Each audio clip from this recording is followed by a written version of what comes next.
سامن بچوں کو دانت نکلنے کے دوران مختلف قسم کے مسائل کا سامنا کرنا پڑتا ہے، جیسا کہ ڈائریا، بخار، چڑچڑاپن وغیرہ۔ آج ہم آپ کو اس کے مکمل اور محفوظ سلوشن کے بارے میں بتائیں گے، اور ساتھ ہی چینل کو ضرور سبسکرائب کیجیے گا تاکہ آپ کو میڈیسنز کا صحیح استعمال اور بیماریوں سے متعلق بر وقت آگاہی ملتی رہے۔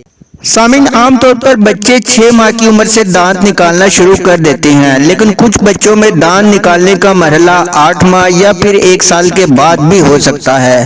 اس مرحلے کے دوران بچوں میں چڑچڑاپن، مسوڑوں میں سختی یعنی کھچاؤ محسوس ہوتا ہے، جس کی وجہ سے بچہ بار بار اپنے ہاتھوں کو منہ میں ڈالتا ہے، اور جو چیزیں اس کے ہاتھ میں آتی ہے ان کو پکڑ کر منہ میں ڈال کر مسوڑوں سے دباتا ہے، اور اس وجہ سے اکثر بچوں میں انفیکشن ہو جاتا ہے، جس کی وجہ سے انہیں ڈائریا اور بخار جیسی علامت پیش آتی ہیں۔ اس کے علاوہ اکثر بچوں میں دانت نکلنے کے دوران رال ٹپکتی ہے اور منہ سے پانی بہتا ہے۔ اس طرح کے مسائل سے نمٹنے کے لیے دنیا بھر میں ڈاکٹر سب سے زیادہ بایو کمبینیشن کی 21 نمبر کی ٹیبلٹ تجویز کرتے ہیں، جن کو بچہ آسانی سے چوس سکتا ہے۔ یہ ایک ہومیوپیتھک پروڈکٹ ہے جس میں کیلشیم، فاسفورس اور آئرن ہوتا ہے۔ اب تو بایو کمبینیشن 21 نمبر میں ان کا سیرپ بھی آتا ہے۔ اگر آپ کا بچہ ٹیبلٹ نہیں چوس رہا یا نکال دیتا ہے تو آپ اسے سیرپ بھی پلا سکتے ہیں، یہ بھی اسی نام سے آتا ہے۔ سیکنڈ نمبر پر اس میں ڈولٹی ٹیتھنگ ڈراپ ہے، جس سے ووڈ برڈ والے تیار کرتی ہیں۔ یہ 10 ml کی پیکنگ میں ہوتے ہیں۔ اس ڈراپ میں شامل اجزاء کی بات کی جائے تو اس میں لیگنوکین کو شامل کیا گیا ہے، جو سن کرنے کے لیے استعمال کیا جاتا ہے، یعنی جسم کے یہ جس بھی حصے پر اپلائی کیا جاتا ہے وہی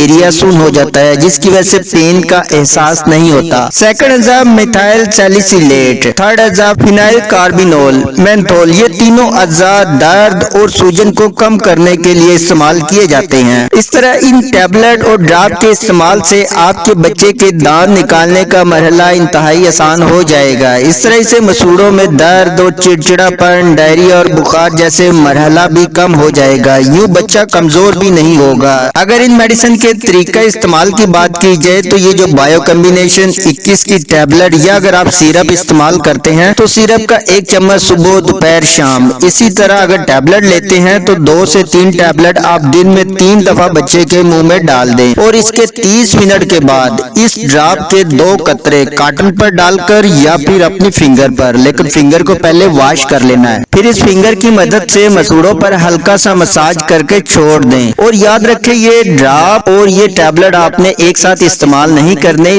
اس میں 30 منٹ کا وقفہ ضرور رکھنا ہے۔ یہ ٹیبلٹ آپ کو 200 روپے میں کسی بھی ہومیوپیتھک اسٹور سے، اور یہ ڈراپ آپ کو فارمیسی یعنی میڈیکل اسٹور سے 50 روپے میں مل جائیں گے۔ اور آپ کے ذہن میں کوئی سوال ہو تو آپ کمنٹ سیکشن میں ہم سے پوچھ سکتے ہیں۔